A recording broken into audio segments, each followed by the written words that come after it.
Hey there, Lindsay here, the Frugal Crafter. Today we're going to take a look at these Supervision watercolors. They've been on the to be reviewed pile for a while and they've been very requested. This is a set of 48 tubes. It's currently selling for $129.99 on Amazon, bringing it to about $2.71 per tube. It comes in a heavy-duty chipboard box. I don't know if it was split there when I received it because it's been a while, but the paints are in perfect condition. And they are 8 milliliter tubes. And I have squeezed a little bit out of each color because I wanted to prepare a palette and let them dry down so we could swatch them together. They have all of your information. These are all made in China. And I believe that Cam Supervision is like the kind of the most popular or most endorsed brand in China. And I also think they white label for certain companies. I really think the Altenew tube watercolors are by Supervision. They have a huge line of products, and I'll show you the ones that I have, but they have a lot more than that. You've got Made in China, supervision-art.com, conforms to EN71-3 and also ASTM D4236, and that's the non-toxic art materials safety, what do you want to call it? When they, saying materials safe, non-toxic if used in the way that it is intended, or it would have like the AP non-toxic or cautionary label, but it has conformed to those safety standards. You've got a email address if you need to contact them. You got a telephone number. There's a little bit of writing in Chinese, but this is obviously made for the English market since everything is English on here. And you've got pigment information, you've got light fastness information, and you've got transparency information. So everything you'd expect to find on a professional tube. One thing I will tell you about Supervision watercolors that I have kind of found over the years of using them is that I don't necessarily trust the light fastness information. A lot of times with light fastness information, the qualifications you're using is if you're using that in mass tone, which like you're using a thick application, you're not watering it down. And when you water down many of these colors, especially the reds in the red family and the purple family, once they're watered down, they lose a lot of their light fastness. So if a pigment was tested for, say, light fastness in house paint or car paint or acrylic paint or oil paint, it's used thicker, it's got that protective binder, and it's going to resist fading a lot more than in watercolor. But I feel like the light fastness ratings on these paints are a little sus. So that would be my only, that's my only criticism of the whole Supervision range, is that I don't trust their light fastness ratings. So I would go with the pigment information and go from there. But I do also find there may be a few pigment codes that are missing on some of the colors, but we'll get into that when we do our swatch. These are 8 ml tubes, and yeah, the gorgeous selection, transparent, wonderful, beautifully packaged. I generally keep my Supervision paints in the package they come in because they're so well organized and they don't take up a lot of space. And also when I lay out my palette, if I have them in order, it's very easy for me to refill my palette. So before we get on to the swatching of this set, I want to show you the other Supervision sets I have, just so you can kind of get an idea of what they're like. This is probably one of my most used Supervision palette, and it's an old biennial tin, but this is really fun. These right here are not Supervision, and these are not Supervision. These are Paul Rubens precipitated, and these are Lana's watercolor creation paints, I believe. Okay, so these 10 here. Oh, and the thing about Supervision is that they will release a product on the USA Amazon and it'll be available for a little while, and I think once sales start to die off, then they sell out and they don't restock. That was the case with like these first 10 colors. Then they came out with these sets of 3, and you can see they're all kind of together like that, these sets of 3 color. I'll show you the swatches here. So these 10 were the first 10 set. There was a 10 set tube that came out many years ago. I would say probably about 6 or 7 years ago. And they were kind of some of the first granulating colors to come out. I don't know if Schmincke had come out with their super granulating yet, or if it was around the same exact time that they started coming out.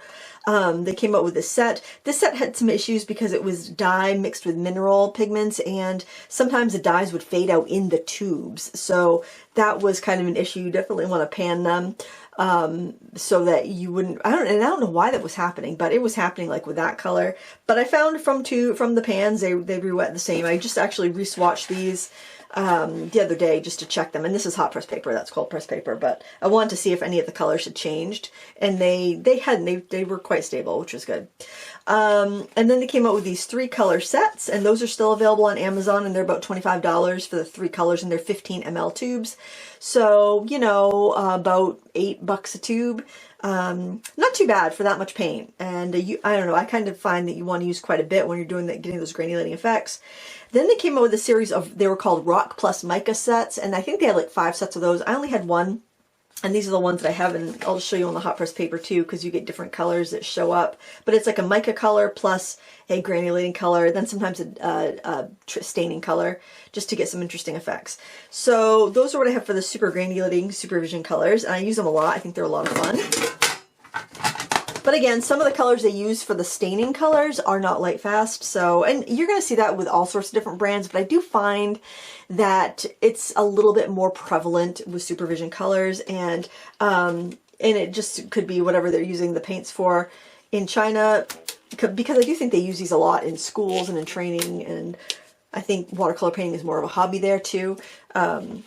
But I do find that you see pigments there that you don't see in other countries. We're going to find quite a few pigments in this set that are not ones that I've come across before that I had to look up.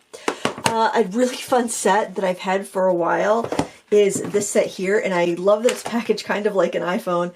It's really cute. I actually made I made another lid for it so I'd have some mixing space, because that was my biggest criticism, was that the lid was gray, so I couldn't really mix on it. If this was white, it would have been ideal. I'll show you what I made. I did a video on it. I made this resin lid so I'd have a mixing area, and I like embedded magnets in it, but they're not that strong. I did my initials. So anyway, I made that just to have a mixing area with it. But I thought this was such a cute, interesting palette. I love novelty palettes, and this is really a beautiful one. And these paints are lovely. And I do have a review on those if you want to check that out. And I have a review on the super granulating ones as well. The packaging is really nice with all of their products. And then I found a sale on Amazon. These were, I paid $19 with tax and shipping for this set. It was on Amazon. It was like on sale for, I think, like $36, and then there was a 50% off coupon. And that's what happens when they decide they're not going to sell a product anymore. They'll like put a 50% off and they'll just get rid of it. And these are, I think, sold by the same company that brings us the Paul Rubens products and the Lightwish products and the Ardex products. And they do sell a lot through Amazon, and the fees are so high to sell on Amazon that I think once sales start to slow, they just slash prices, because I've often found Paul Rubens products for 50% off, and these other ones. But this is a set. It was called the Art Museum of China Academy of Art Supervision Series Watercolor Set, Illustration Design Watercolor Set. And this was really pretty. I'll show you the little palette I made of these. And I guess I didn't review these, so I couldn't find a review on my channel, but I made this little palette here with some plastic packaging waste, and those are the colors that are in that set. Wonderful colors. They re-wet really well, and there's not a lot of duplication, which was kind of nice, because I did look up the 24 set of the ones we're going to review today, because it comes in a 24 or 48 set, and I did not see, they weren't the same colors. There was a few colors that were the same, but different numbers, different series. So they're constantly putting out different iterations and putting out different color palettes and just having a good time with the watercolors, which I think is kind of fun. And they're pretty well priced compared to a lot of the legacy brands that we run into. So with that little backstory there, I don't have their pastel colors in a palette. I would just squeeze those out when needed, because I don't use them very often, and sometimes pastels can get a little difficult to re-wet. So what I did, and I have a video of this on my channel, I made a palette. If it's not up yet, it will be up very soon.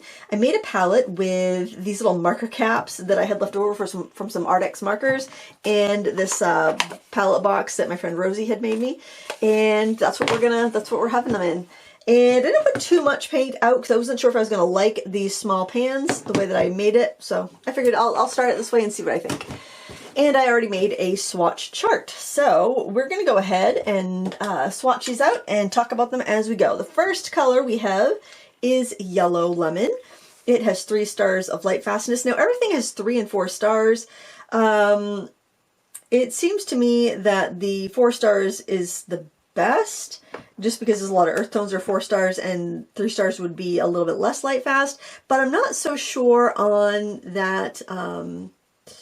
I'm not so sure on that qualification. This is a transparent color. I'm going to add a little bit of water to that and dry and pull it down. I don't want to, sometimes I'm afraid if I zoom in, I'm going to pull it off the camera. We can get a beautiful fade out with the color. Very nice. Maybe I'll do a little bit more up top. Get it on that black line. Beautiful, easy to handle. PY3, that's your typical Hansa yellow light. Well, maybe I will zoom in. I'm kind of like, I just don't want to go off camera. I just know me. That's something I tend to do. That's okay. I think that's a little bit better. The next color is Permanent Yellow Deep, PY65. That's got a, whoops, ooh, that's still pretty juicy. That has got 4 stars of light fastness. That's a little too strong there. Beautiful transparent color. Let me clean my brush off. I'll drag it down. Their colors are very easy to handle. Beautiful gradation. All right, our next color, Permanent Orange, PO13. Now this one has a 4-star rating, and you see PO13 in a lot of your Chinese paints, a lot of the paints that are a little bit more budget friendly, like in the Mungio lines, Prima Marketing, Jane Davenport, things like that. And I thought PO13 is more of a cosmetic dye, like used in makeup and food and things like that. And I've heard it is not super light fast, but they give it a 4 stars. So it might be one of those situations where use it strong and you're good, but if you dilute it, you're going to have some issues. But it's a beautiful color, very transparent, gradiates lovely.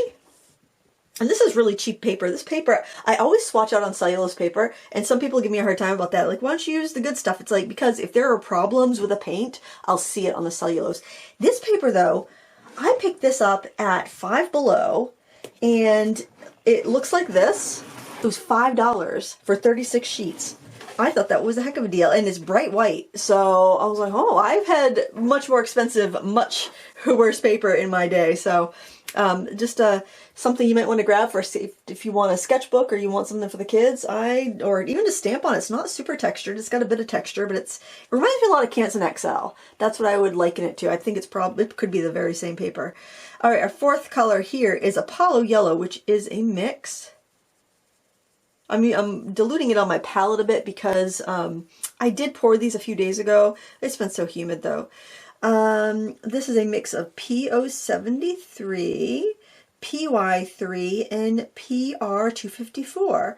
So these pigments look like they'd be pretty good. They got 4 stars of light fastness, and I wouldn't disagree with that. I'm going to drag it down. We're going to see how it gradiates. Actually, I'm pretty impressed with this paper. I have to say, I have tried a few things from Five Below, and I've been pretty impressed. I wish we had one. We don't have one in our area. I have to go down to, when I'm visiting my parents, they live in China. You know what, this paper's not going to take a ton of, I think if you're going to do a swatch, it's going to be fine. I don't think it's going to take a ton of use and abuse though, because it does look like I was starting to get a little pilly there. But yeah, I've been pretty impressed with this stuff. I bought some sketchbooks because I'm going to be doing some demoing at a trade show, and they're half gray and half tan paper. I think that's great. All right, the next color is Shell Pink, and this is interesting because you don't typically see these pastel colors in, you know, big sets, and we've got quite a few of them here. So if that's something that you like, this set might really be a good thing for you. This is a semi-transparent color. shell pink. You see that a lot in like Holbein and Shinhan and other Korean and Japanese paints. This is PW6, which is titanium white, and PO73. Beautiful color. I almost think, it almost seems like it would have a third color because that's got a, it's not a super orangey pink.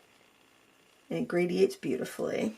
I need to get a paper towel to dab my brush on because I'm going to end up getting some back runs, I think, if I'm not careful. I'm also using a Taklon brush, so that could also contribute to pilling if I do end up getting that on this paper, rather than using like a really soft brush. I don't want to get too much water where I just have small swatches here. The next color we have is Vermilion Hue, and that just says PR4, which is not known to be a very light, fast color. So I put a little question mark on there like, I don't know if I buy that. It's beautiful. It's a beautiful tone though. And that's kind of why I think that they might be making Altenews paints, because the tubes, like they use the same exact style tubes and cap design, and also some of the pigments that you see are ones that you typically don't see in other brands. It's kind of like, oh, that sounds like a Supervision color if I've ever heard one.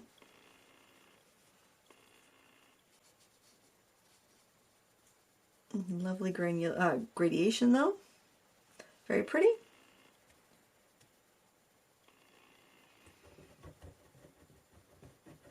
I'll have to do like a little quick floral on this paper with a softer brush and see what I think, but it might just be one that's good for swatching. The next color is Tuladine Red. That's a color that you can also get in the Supervision, not the Supervision, the Altenews line, and that's kind of what made me think it was a Supervision making them when I first used the Altenews ones. And I don't have any proof of that, so you can't really go for that. It's a beautiful fire engine, like kind of lipstick red color. This is one of those colors that's in mass tone. It has pretty good light fastness, but when you dilute it, it loses it. And this, it says 4 stars, but that's definitely taken out of mass tone. I'm going to drag the color down a bit.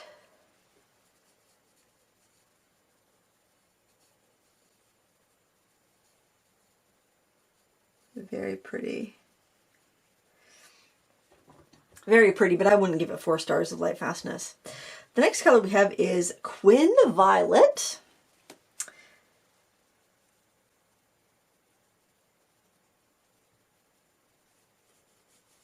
Oh, that's beautiful.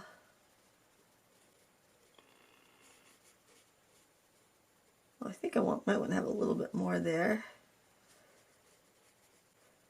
These are extremely transparent colors, which is beautiful as far as I'm concerned.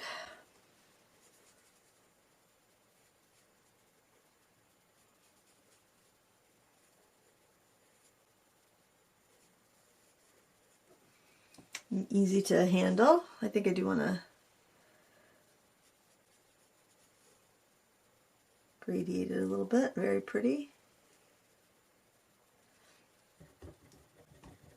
Next color, oh, and that's PV19. That's a tried and true pigment. I would agree with that light fastness rating. But they are calling Quin Violet 4 stars. I mean, I think that's fairly accurate. Your quinacridones are usually pretty good.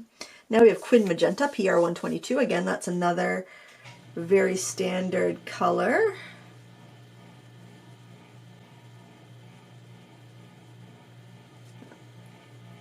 Just kind of bring it down here. Very pretty. Our next color is a pretty one. It's called Red Bordeaux, and like Bordeaux, like the wine, and it is a pigment PR31, which was not one I was familiar with, but it's actually a naphthol type of pigment, and I believe I've seen this color before from Schminke, and they didn't disclose the pigment information, but it was this exact same color. I can't remember what they called it. But that's the only other place I've seen this that I can recall, and it is just a really juicy kind of fuchsia, very transparent color, really pretty. But I don't think Schminke rates theirs, but maybe they do have the pigment information. I can't remember, but for some reason I'm like, I have a weird memory for pigments and prices I've paid for art materials and prices art materials where I don't know what it is. I've got some I've got some very strange good recall for that sort of thing. This next color is SV red, which I believe stands for Supervision red. It's PR 254, which is your classic pyrrole red, which is a very stable and light fast color. I'm gonna add a little bit of water to that. Look at that. And isn't that gorgeous? It's kind of like, I think it might also be Winsor red, like that same pigment they use in Winsor red from Winsor & Newton. It's a beautiful, clean, transparent fire engine red. It's just gorgeous. I'm really impressed with how easy these paints handle. This is, I'm impressed with this paper. I would get this paper for kids' classes, for sure. It does remind me of Canson XL. Anyway, next color, Crimson. But, you know, I haven't done a painting on it, so don't go run out and, like, buy out the store. They had tons of these, though. Crimson, PR 112. That's another naphthol pigment. I love a naphthol red. It's just generally not super light fast in watercolor because once you dilute it, you lose a lot of that. Gosh, what a pretty color. I almost hate to dilute it. It's so pretty. All right, I'm going to grade it down just at the bottom just so we can see. The handling on these is really nice.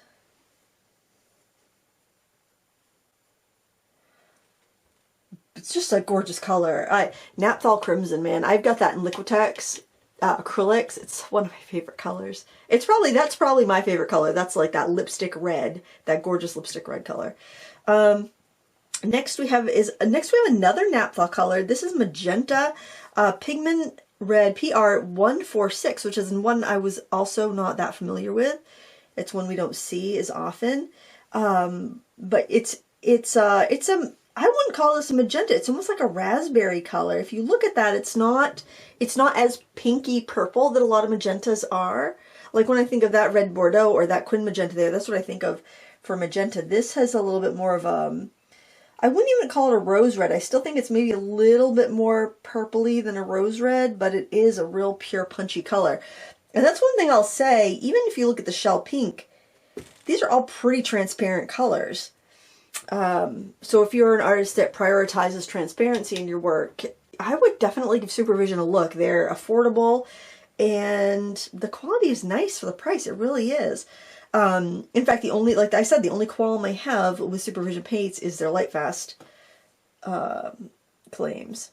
The next color is Violet Hue. That is a dioxazine violet, PV23, 4 stars of light fastness. Most of these have 4 stars, like is their rating, but I would agree with that for dioxazine violet. That's a very strong pigment. A little goes a long way. That's why I kind of worked it out on my palette a bit, because it is such a strong staining color. Most of these colors are staining colors so far. Keep that in mind. Very nice fade out. But you know, I'll tell you what, these handle really well. Because sometimes, and granted, I am purposely painting on dry and grading it out just so I see that variety of tone that you can get. A lot of times your less expensive paint will just kind of fill an area, almost like a dye. But I'm finding these very easy to work with. Oh, this next color is Lilac. Now this is PR 122, which is your Quin Magenta, PV 23, which is your dioxazine violet, and PW 6, which is white, titanium white. So you've got another pastel tone here. I think this would be really nice for watercolorists that like that more modern palette where you have that mix of the tints, the pastel tints for convenience, and you've got like your classic punchy transparent colors. It's something I'm seeing like so popular these days is like the pastel watercolors and the neon watercolors and different things like that. I could see using that for like some delicate florals. And they still stay pretty transparent when they dry. They're drying transparent, which is something I've kind of I kind of like about the Shinhan tints set, and I also like that about the Derwent pastel watercolors, is that they have that, they don't go gritty over a black line or over line work. They have, you can still see the line work underneath if you like to do pen and ink and then wash over, or you're a rubber stamper and you want to watercolor your stamped images and not lose your lines. So that's kind of nice. I don't know how they do that. I think it's probably just milling the paint really finely. That would be what I would guess. This next, I don't mind this palette either, but I'd have to use it for round brushes. The next color is Sky Blue PB17. Sometimes that's called Peacock Blue. It's a very green leaning phthalo blue. Then they give it three-star light fastness, which, yeah, I would say it's not as light fast as like your PB15 phthalo blue. That's what that's what, anytime I've seen that PB17, it's always been lower light fast than a PB15 in the same range. But it is that same phthalocyan family. So it's heavily staining, heavily vibrant, fairly light fast. I'm thinking their 3-star maybe like a ASTM 3, and their 4-star might be like an ASTM 1 to 2. Although, I don't know if I necessarily agree with all the ratings by the pigment numbers anyway. At least not for watercolor. And I'm not sure if Supervision does acrylics or oils. I only know them in the watercolor realm. And I think if you want the greatest variety of these paints, you're probably better off to check out like AliExpress, because that's a Chinese company, and it's cheaper to list, so they probably have more options available all the time. The next color is Cobalt Turquoise, which is PB36. That is a very stable, light fast pigment, and it has 4 stars, and they're calling it semi-transparent. Oops, I need some more water on that. Gorgeous color. Boy, oh boy, that's pretty. That's what I want, a Cobalt Turquoise right there. I'm excited to use these on some cotton paper. I think I might do today's World Watercolor Month painting on it. But after the swatching, I'll do some artwork with it, and then I'll come back for the final review. But sometimes it's fun just to see the swatches. A lot of people say they love to have the swatches on the video. They like to watch a swatch, or they like to just put the swatch on and hang out. It looks like this one has some nice granulation in it too. But it's hard to tell on this paper. I mean, I've never used this paper before, so I probably shouldn't be swatching on it, but very similar to the Canson XL. Next up we have Cobalt Blue, PB28. That's your typical Cobalt Blue pigment. And that one I've noticed that Cobalt is dried up a little bit more than some of the other colors. I'll make sure I get it good and activated in there. It's semi-transparent. Looks like it's got some nice granulation to it. Ooh, that looks nice. I often find that Cobalt Blue granulates better than Ultramarine Blue. Like a Cobalt Blue Deep, if you want that kind of ultramarine tone, but you want an aggressive granulator, you'll get a little bit more granulation. One of my favorite granulating blues is actually Schmincke's Cobalt Blue Deep. And I don't really think of Schmincke as heavily granulating line outside of their super granulators, just like their standard lines, but that color granulates beautifully. That looks like it will too. Alright, Ultramarine Blue, we've got our classic PB29, semi-transparent, and 4 stars of light fastness. I will link to the, I'm just going to look on the Amazon listing really quick, see if they have the light fastness and stuff. Looks like they have all of that. Yeah, they have the transparency and the light fastness on their listing. I don't see the pigment information on their Amazon listing, but you can see the light fastness anyway, and the color swatch. Oh boy, that's beautiful ultramarine. Look at that. Look at the beautiful red undertone.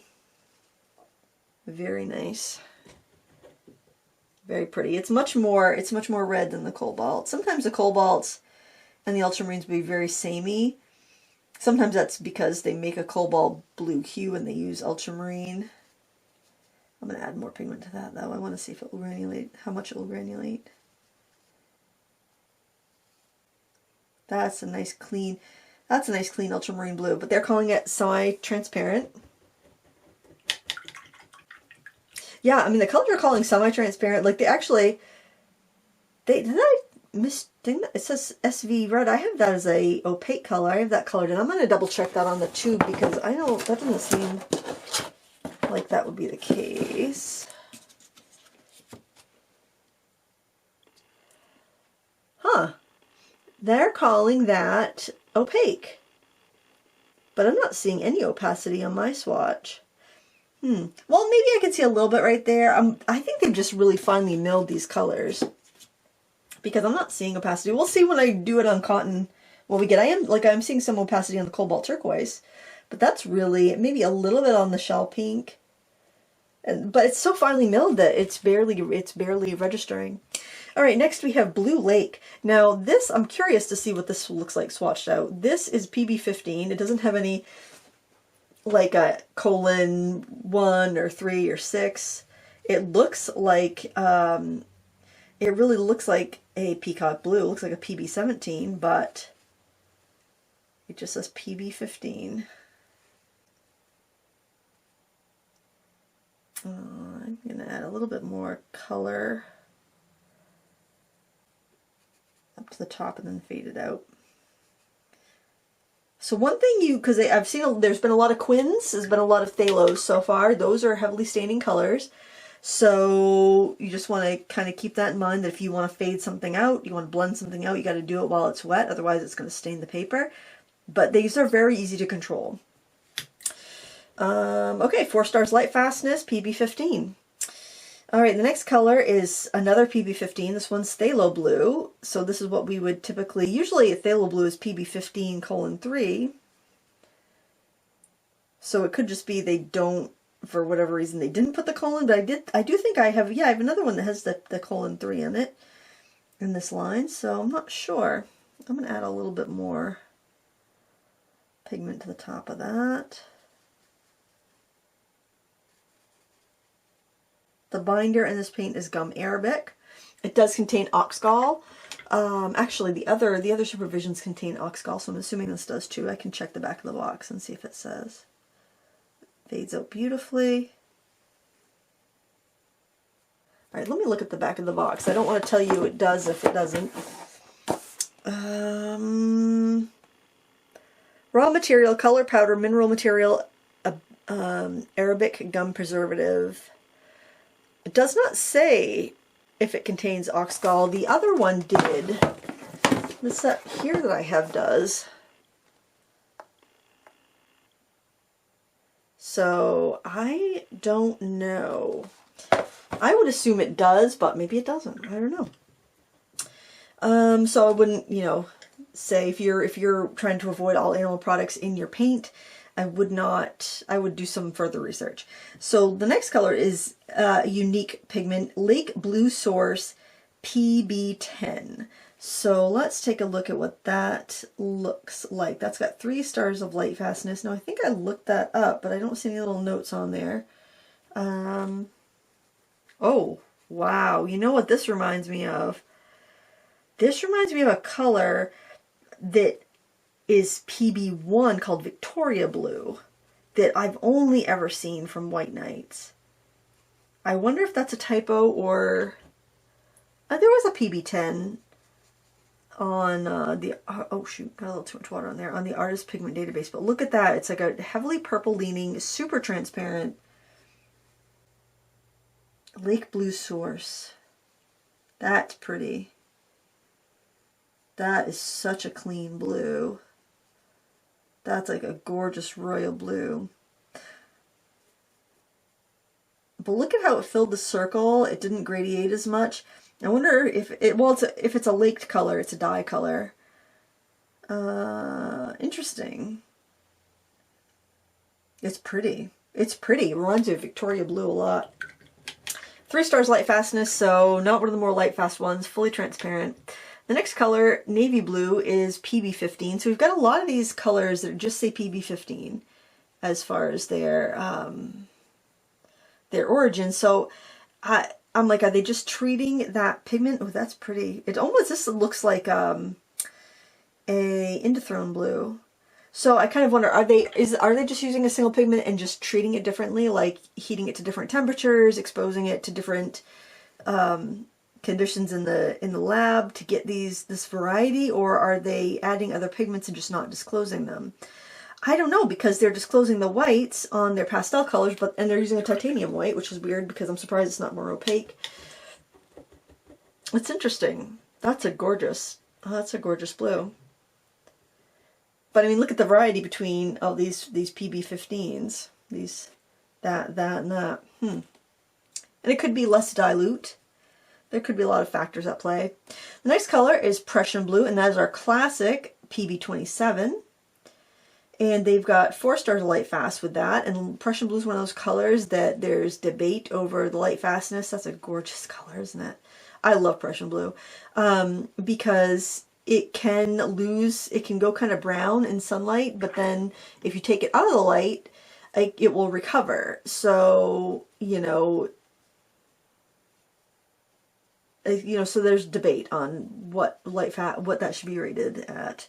But as long as you know that, especially if you're working in a sketchbook, even if your sketchbook propped up on the wall for like 5 months in the sunlight, and you take it down and you put it away, it'll revive. So definitely fine for sketchbook work. And they call that semi-transparent and 4 stars light fast. I'm just going to scooch this up a little bit. Next up, we have Turquoise Pale, and that is a combination. It's another one of our beautiful pastel colors. This, I think, is a nice modern palette. I think this would be really, really pretty for someone who likes to do more illustration style work. PG15, PG7, and PW6. So we've got phthalo blue, we've got phthalo green, and we've got titanium white. Ooh, now this is looking very opaque. I'm going to draw it down with a little bit of water.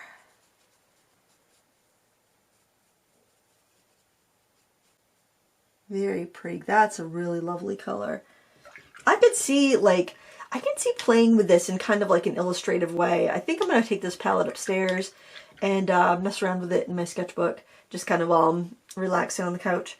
They give that 3 stars of light fastness, which it's probably because it's being diluted out by the white, because PG7 is a very light fast color, PG15 is a very light fast color, but when you dilute your colors with either water or white, you're spreading those pigment particles apart, and you're making, so think about your pigment particles as think about a ball pit, and you've got pigment particles, and they're balls, right? So let's say you got a bunch of those blue balls, you get a bunch of those green balls, and they're all sitting there in the pit together. And okay, it's going to look pretty dark because you have all those dark balls together. But then imagine you dump in a bunch of white balls and it spreads those other balls apart. So then each of those balls is going to get hit from light from all sides. It's got nothing protecting, not clinging together and protecting each other. So that makes them vulnerable. And when you have a binder like gum arabic, which is a very thin binder, you're not putting it on thickly like you would with oil paint or acrylic paint, you're making those little pigment particles that are just kind of on their own now very vulnerable, and that's why they fade quicker when you draw them down with water or you dilute them with white. So you're losing a star of light fastness because of the white in that paint, essentially. So that's why, hopefully that kind of helps you understand why when they say it's this light fast in mass tone, meaning you're putting a nice thick layer, but when you add it down to water, you water it down. Instead of it being a light fast 1, it's a light fast 5. It's just because you've made that paint film so vulnerable. Because you've spread out those pigment particles. The next color is Dark Cyan. This is PB17, which is that sky blue, or sometimes called peacock blue, and PG7, which is phthalo blue. And they're giving this a 3-star light fast, probably because the PB17 has a low light fast. So what would probably happen in this is that it would get more green if it faded out, because the blue would fade out. If you've ever been to like a bookstore and there's like a book that's been on the shelf for a while in a window, and you notice that like the spine is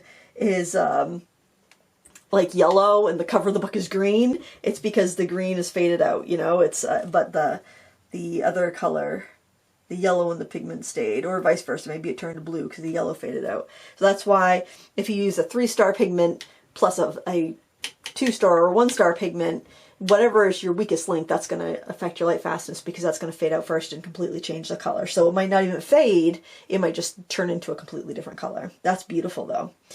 That's called Dark Cyan. That's a really pretty color. Oh, this next color is turquoise blue, and it is your classic PB15:3. So this should look a lot like the phthalo blues that we're used to, but oh, it doesn't. Isn't that funny? That does not look like a PB15:3. It could be another PB15. It looks more like a PB17, but it could be a PB15, but it looks like it's got some PG7 in it. I'm gonna put a little bit more on the top. So this is one of those instances where I'm like, are they missing something on the label? You know what? I think I'm gonna grab this one too and just see if maybe I didn't record something. But that's got 3 stars light fastness, which is weird because PB15 generally has 4, and the other things here. Now that is, what do they call that? Turquoise blue.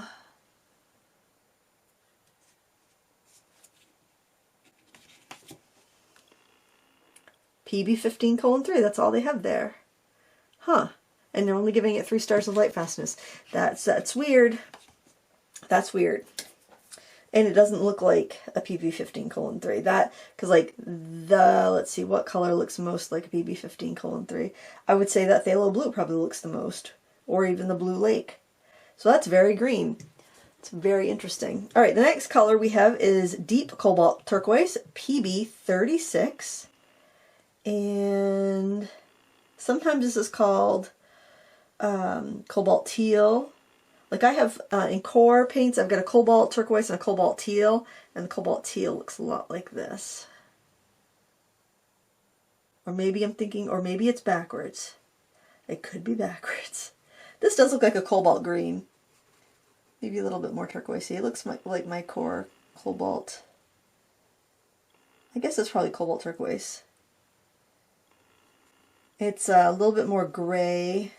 It's got 4 stars of light fastness, which cobalt colors usually are pretty good. Very pretty. Looks like it's going to have some nice granulation to it. Oh, those got some really nice granulations in it for such a smooth paper. All right, and that is, consider that opaque. Which, you know, I can see the opacity there. I don't think any of these colors really would read as opaque like a gouache. Nowhere near a gouache. I think because of the milling of it. That's another thing that can affect the opacity. The more finely you mill a paint, the more transparent it's going to be. Gouache is more coarsely milled. That's why it's more opaque, even if it doesn't have white in it. This is phthalo green, PG7. I'm just going to dilute it out on my palette a bit because I had a big glob. It didn't fully dry. I really like PG7, although this almost looks more like a PG36. So PG7 is phthalo blue green shade, is phthalo green blue shade, and PG36 is phthalo blue yellow shade. This looks more like a PG36 to me.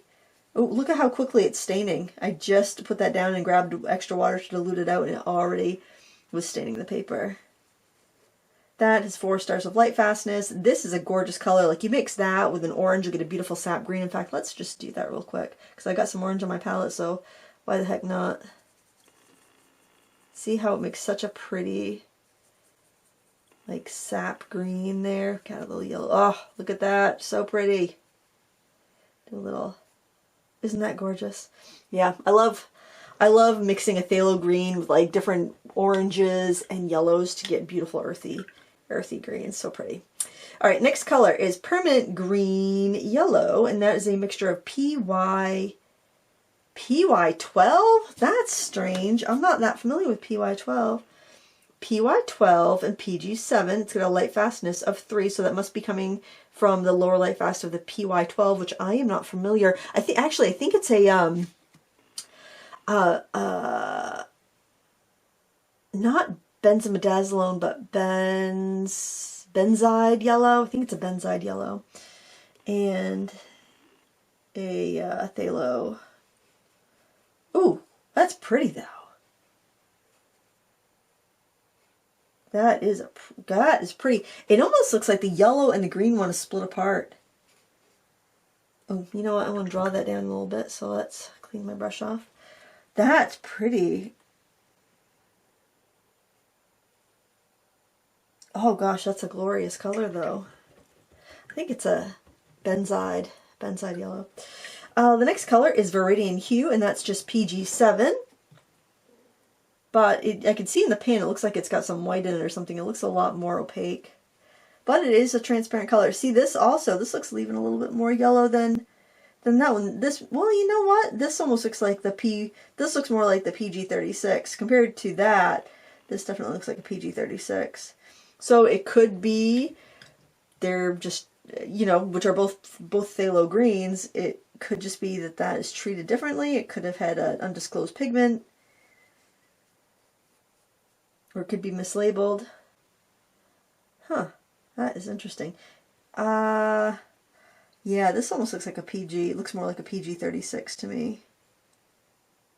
Yeah, comparing those two now, I'm thinking, okay, that is a PG7, but that one looks like a PG36. This next one is called Sap Green, and it just says PG7. Oh, by the way, that Viridian Hue has 3 stars. So why does that have 3 stars, and the other PG7 have 4 stars?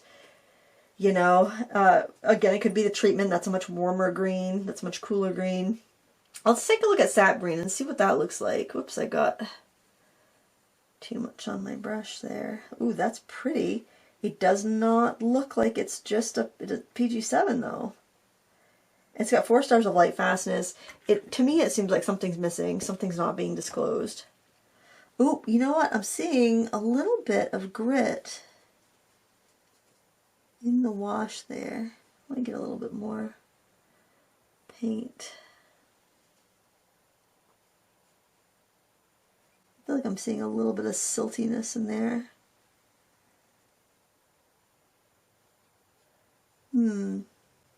But it doesn't look like white. It doesn't look like they've added PW4 to it. Look at that green. Look at the ultramarine, how that granulated out now that it's dry. That's really pretty. That's interesting. It's a pretty color. It does not look like just PG7 though, but it has 4 stars of light fastness. It's transparent. The next color, olive green, is a mix of PG7, PY14, and PY12. And I think PY14 is also a benzid... I'm going to look those up. I can look them up right now because I don't want to tell you wrong.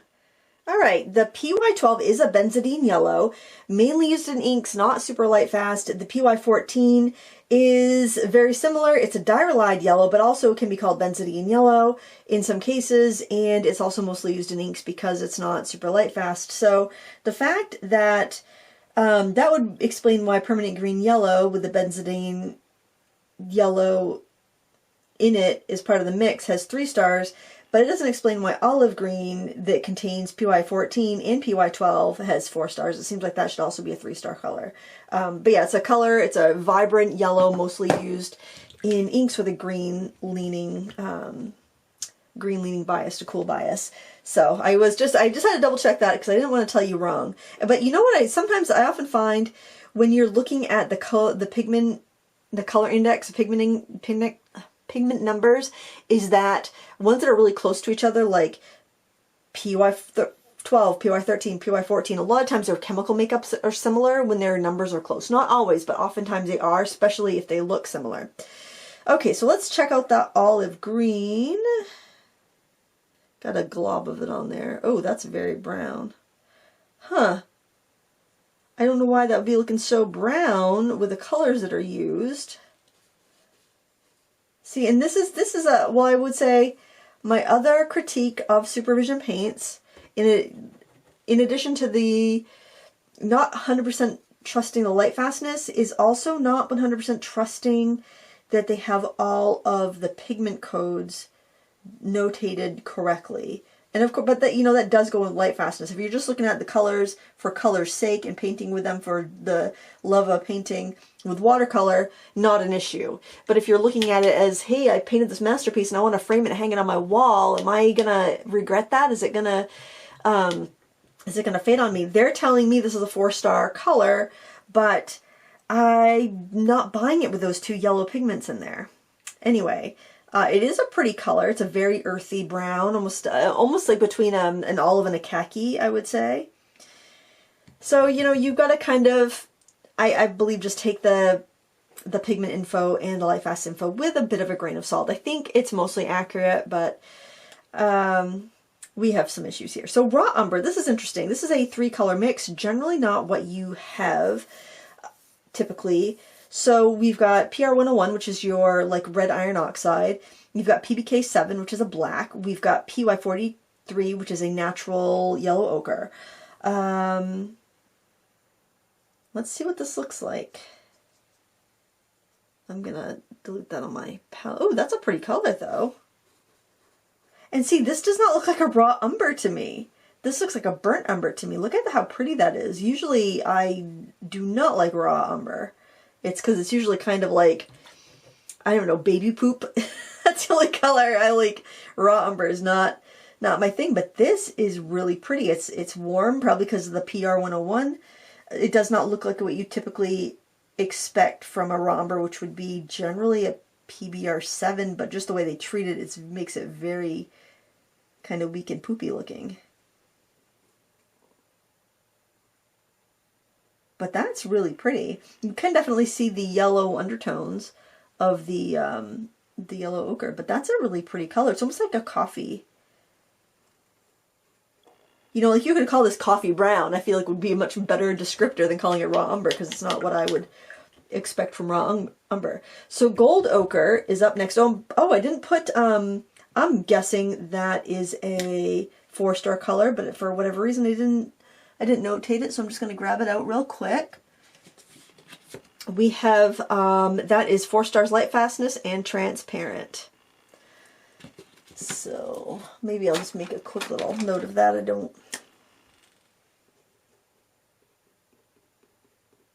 There. Next color, gold ochre, PY43. That is a natural yellow ochre. And boy, does it look pretty. It almost looks like a raw sienna, how it's a little bit more translucent, but raw sienna is generally made with PBR7. Oh, that's pretty. Look how transparent that is. That is nice. That's going to be really nice to work with. A lot of times yellow ochre will be a little bit more opaque, and raw sienna is a little bit more translucent. But this is a really pretty one. Maybe it's because I usually have the synthetic yellow ochres.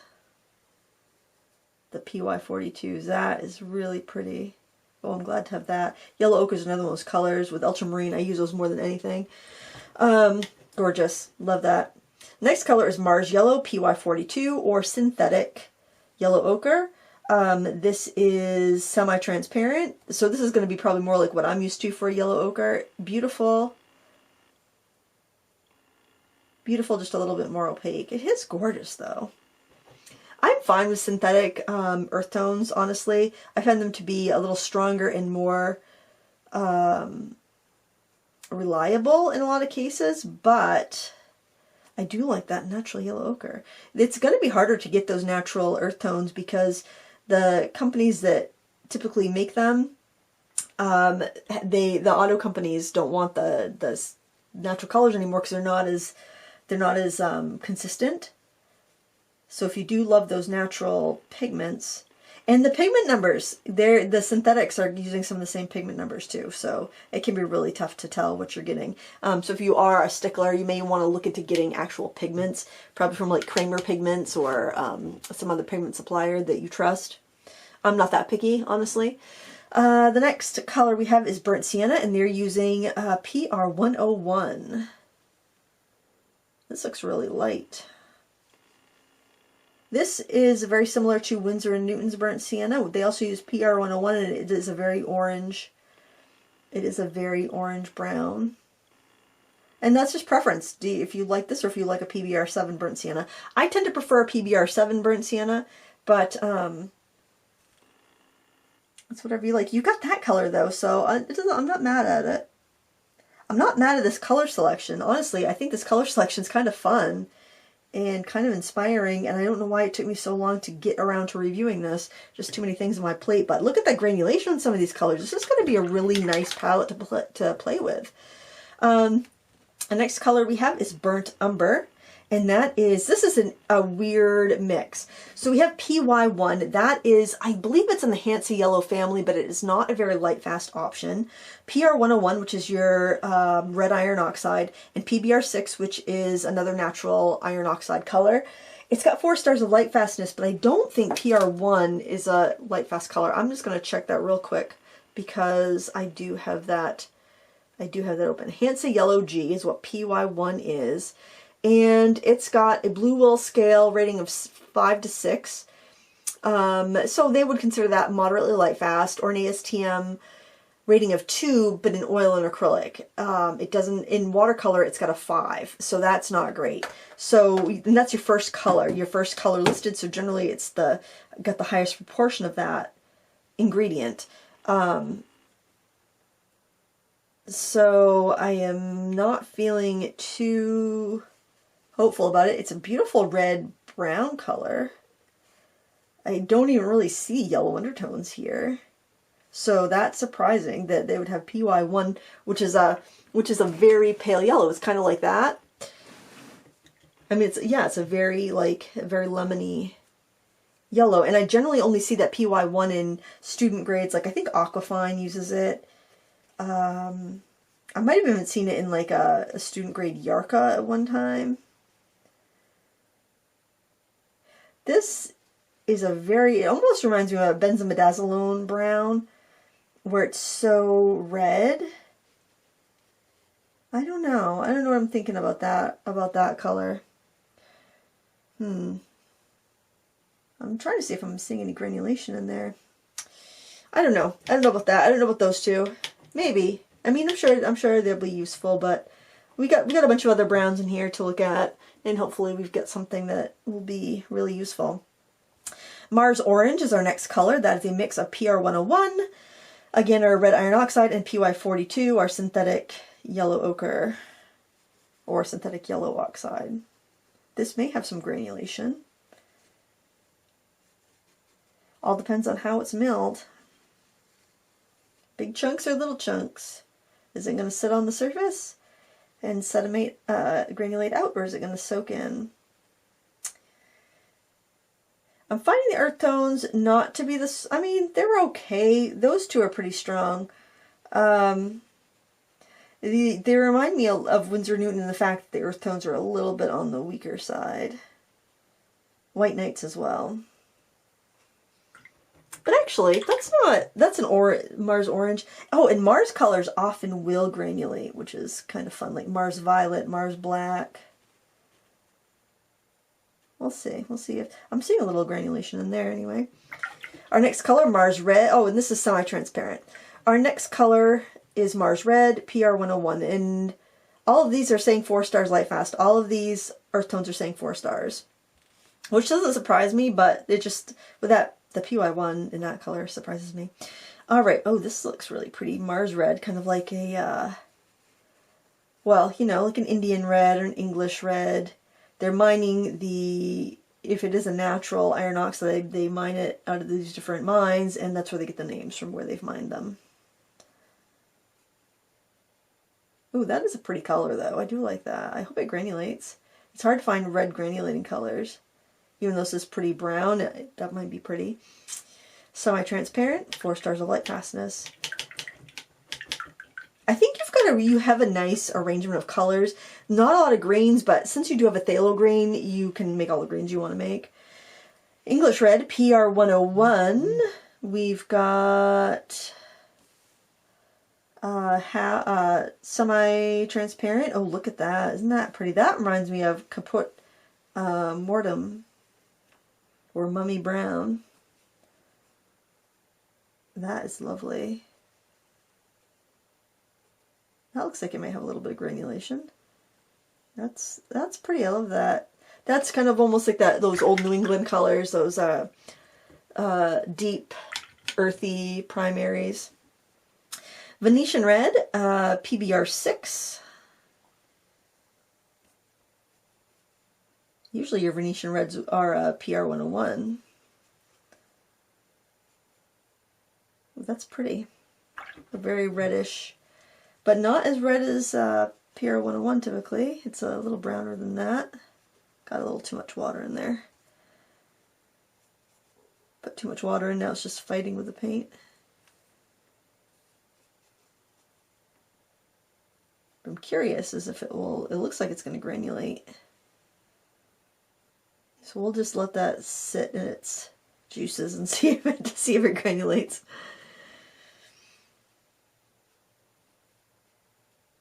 There, I put some extra water in there, so we might get some backgrounds, but I'm hoping we'll get some granulation. Oh, that English red has some pretty granulation in it. Oh, this is kind of a fun little set here. All right, next color, Mars Brown. It's PBR 33, and it looks like a benzimidazoline. What's benzimidazoline? I think is PBR 36. I might have to look that one up. Oh, look at that. That again has that almost purpley undertones. Very similar to the Caput Mortem color, just like the English red, but this one's even more purpley. Okay, I think we've got a good selection of earth tones. Plus, we've got some earth tones that are going to granulate with some texture, which is really nice if you like to paint rocks or you like to paint nature. That, you know, like shells on crustaceans or things like that. We've got some really nice colors here. Next up, Van Dyke Brown, PBR 29. That's an interesting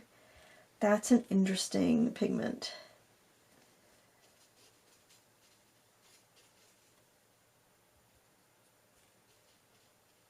Now this is a beautiful deep chocolatey brown. Oh, it looks like there's some granulation there. Very pretty. Next up, Mars Black, PBK 11. That should have some really aggressive granulation. That's a wonderful color for anytime you want to depict texture. And you can run a magnet on the back of your paper if you want to further guide the pigments, because the iron filings are magnetic. Which is the case with most of your Mars colors, actually, I believe. I'm going to put a little bit more pigment and water in there, and hopefully we can really see the granulation. This is fun to mix with your staining colors, because then you can get the dust colors that like Van Gogh and Rembrandt release. Next color is titanium dioxide. I'm going to clean my brush really good. And that should be a fairly opaque white, although it's never as opaque in watercolor as it is in like gouache.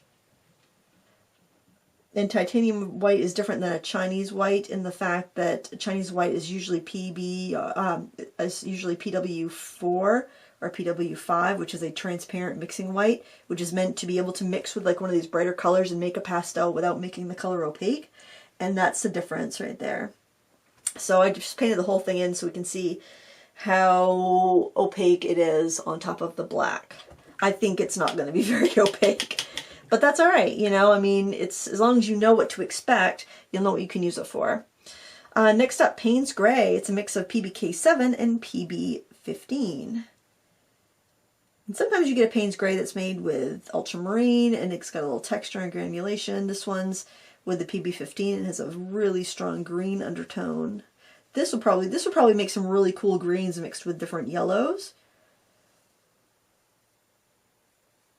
And that's one reason why it is kind of nice to know what the pigments are, because if you're going to the store and you're like, oh, I'm out of Payne's Gray, I need to get a Payne's Gray, and you get home and you start mixing it like you normally do, and you're like, oh my gosh, why is everything turning green? It's because your Payne's Gray was not made with like an ultramarine blue, it was made with a phthalo blue, and so it's not mixing as you expected. And now we have Ivory Black, PBK7, which we've seen this pigment in a lot of other mixes in this line here.